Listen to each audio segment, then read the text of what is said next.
We've got the typical things at a destination marketing organization. We also, of course, work very closely with the cultural community because a great place to visit first has to be a great place to live, work, and play. You're asking organizations to take a real hard look at Miami. While we want to be sustainable and it's important to us, our families, what's more important is that's what the customer is expecting, right? So it's incumbent on all of us to make sure that we're not just following the pack, but leading the pack. But you have to be very practical and also very intentional about making sure that we protect the things that make us unique. But it's the right thing to do for the environment, it's the right thing to do for our future, but it's also what our customers are expecting.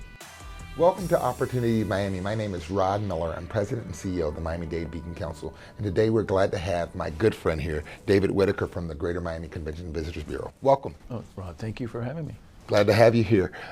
So, for those of you out there, you may not know this, but the Greater Miami Convention and Visitors Bureau and the Beacon Council were founded around the same time. We both came out of an initiative of the Chamber. So we're both around 40 years old now. Can you talk a little bit about what the Greater Miami Convention and Visitors Bureau does and why it's so important to Miami? Well, I'm just impressed that you can say Greater Miami Convention and Visitors Bureau. You know, we get so many different, the Bureau, GMCBB, and you're right, the history goes way back to when the Chamber recognized that tourism and economic development were really bright futures for the destination. And look at the history we've had for all these years. The Greater Miami Convention and Visitor Bureau is really kind of a two-headed engine. The Convention Bureau piece, we are responsible for soliciting the major conventions that generally convene at the Miami Beach Convention Center. And then the other half of what we do is the leisure side, right?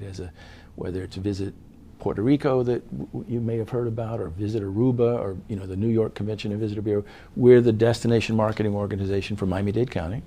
Our funding comes through a resort tax that's charged in the hotels, but also then distributed and collected and contributed from the county. So we're kind of a partner and sister organization, as you are, with the county. It's a perpetuating opportunity. So if we fill our hotels at high rates, that'll generate more resort tax, which helps grow the pot to market the destination. So, we've got the typical things at a destination marketing organization. We're promoting the great events. Look at all the events that are now shaping Miami, right?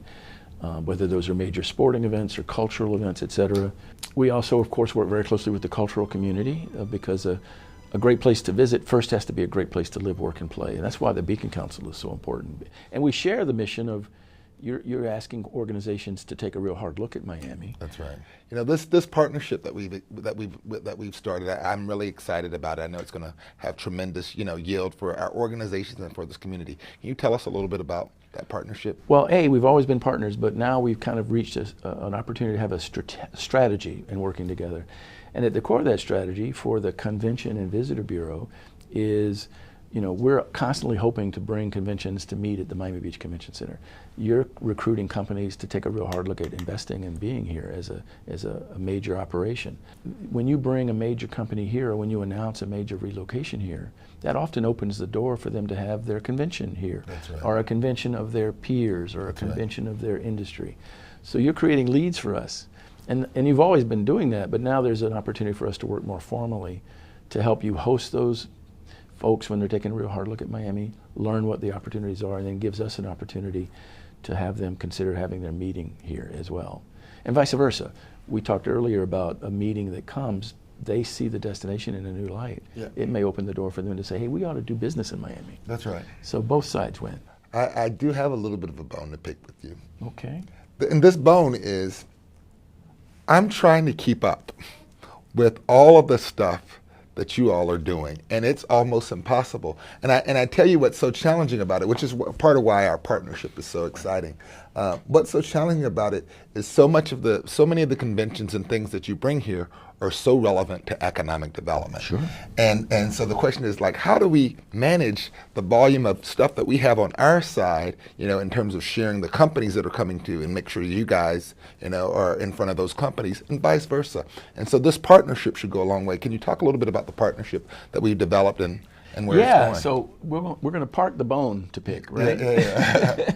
But the partnership, and I'm super thrilled, and I know your team has been great to work with, Dr. Hopkins and others, Opportunity Miami. Absolutely. Great partnership there. So, we're both in the mission of putting our best foot forward, shining our brightest light. But I'll give you a great example. We just hosted last year Adobe's global convention, 12,000 delegates from Adobe and all their big vendors. Most of those people might have been their first time in Miami. They see the destination, or they learn about the destination. That creates a better interest for perhaps expanding and investing in the destination. That's right. So the more conventions that we can bring that give you exposure, and the more exposure we can give at convention, it's just it's a self-fulfilling opportunity for both organizations, right? Opportunity Miami, we have 3 areas of focus. So I'll ask you a little bit about each of those areas of focus. Our 3 areas of focus are around workforce and talent. So this idea that talent drives everything. Another area of focus is entrepreneurship, and the other area of focus is climate and environment, sustainability. So we'll start with talent. Can you talk a little bit about kind of what the talent landscape looks like, the challenges and opportunities facing the tourism industry in Miami? Well, the data is that 1 in 10 jobs, because of the destination and because of our history and our place, 1 in 10 jobs in Miami-Dade County is in the hospitality industry, right? And that's a nationwide statistic as well, 1 in 10 jobs in the United States. So our hotels, our restaurants, our venues are always looking for talent. And it's high competition for that talent. The cost of living, as you know, can become an issue, because if you were a chef on Miami Beach restaurant and you're 2 hours away to commute to work every day, it becomes a burden, right? That's right.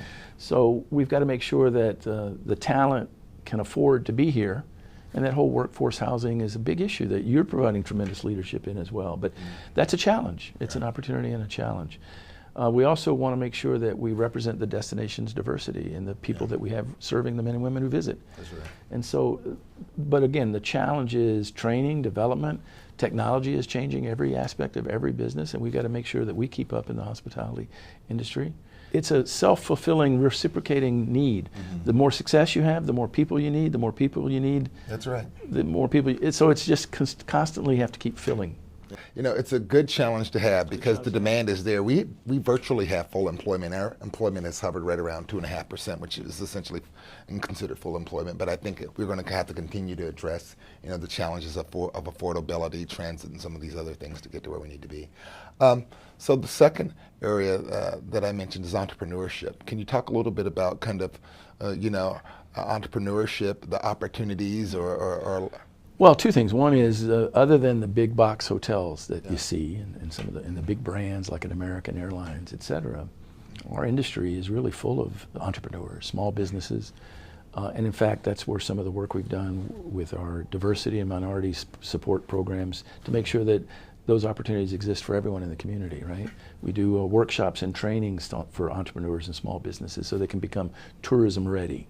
And make sure that we even help them design their websites and things like that, so that they're really able to feature and be exposed to a visitor who's interested in finding them. So entrepreneurship is a big part of the tourism hospitality industry.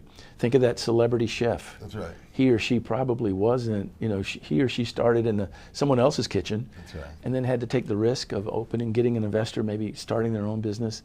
And then they, of course, blossom into a celebrity chef. So that's kind of the pure entrepreneurism that is a great story to see and experience, and that's what the hospitality industry can create. And what I love about Miami is we've got lots of places that have, just really unique takes, not only on food, but on experiences and on even places to stay. So it's a special place.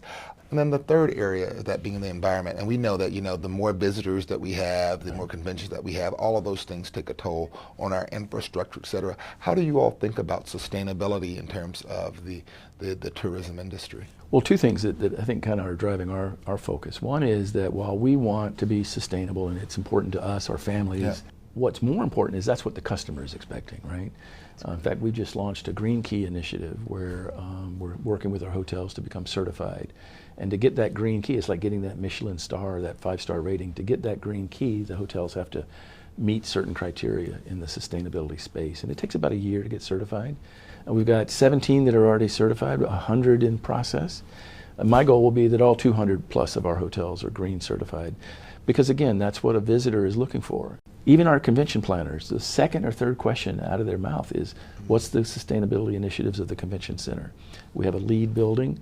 It's not it's not elite, it's on its way, but we also got an amazing compost program.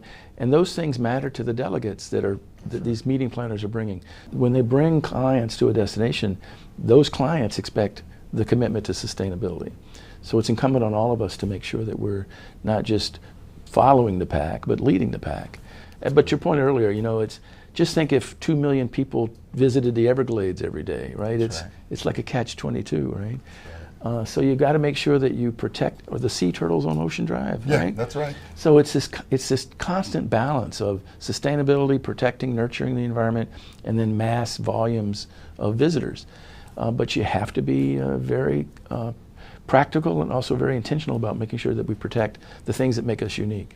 And that's amazing. I mean, the response of the hotels, was that a hard push, or were they seeing it themselves? Well, we're helping them financially to get involved, but then they see the benefits and it's a bit of peer pressure. You don't want to be that only hotel that's not green certified, right? When everyone else is. So, but it's the right thing to do for the environment. It's the right thing to do for our future, our children's future. But it's also what our customers are expecting. So we're on this journey. We're evolving. So we talked a little bit about how we've changed since our founding 40 years ago. What do you think the next 10, 15 years have ahead for Miami? Well, we're in the storytelling business, and how people consume content obviously is changing. I mean, we wouldn't have even been talking about artificial intelligence a few years ago, right, or AI. And now every conversation includes a conversation about AI, right? So how people research a destination is changing. In the old days it was a brochure, and then it was your website, and how many visits to the website, how many clicks you got. Today people are consuming information, they're not even using the technology that exists. AI has opened a whole new platform. So I think the way people consume information, if we're in the marketing and promotion business, and we both are, how we distribute and provide content for them to consume is going to change dramatically. That's right. And so that's an opportunity for both us and our partners, our members, who we're telling their story. That's right. So content and content distribution are going to change dramatically.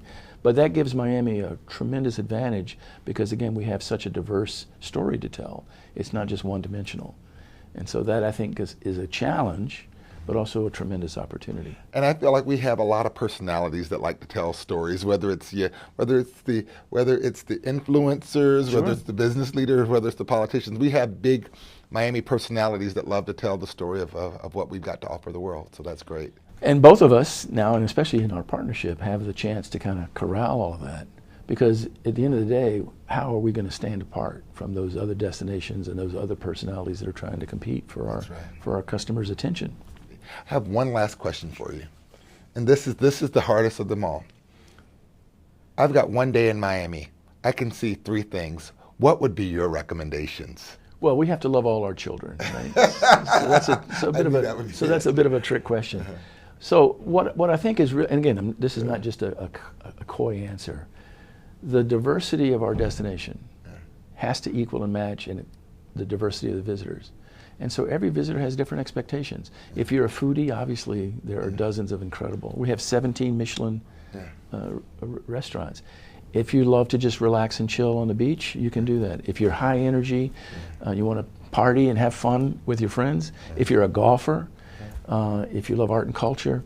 So the diversity of our destination gives so many diverse experiences. The key is to match those up with what the visitor's expecting. Now, personally, I'm a big food person, so you will find me in one of our best restaurants. And when I travel, I'm always looking for that great restaurant experience as well. Well, looking forward to the things that lie ahead for the Beacon Council and the Convention Visitors Bureau in this great partnership. Well, let's come back a year from now and celebrate everything we've accomplished together. That sounds great. Thank you so much. Thank you, buddy.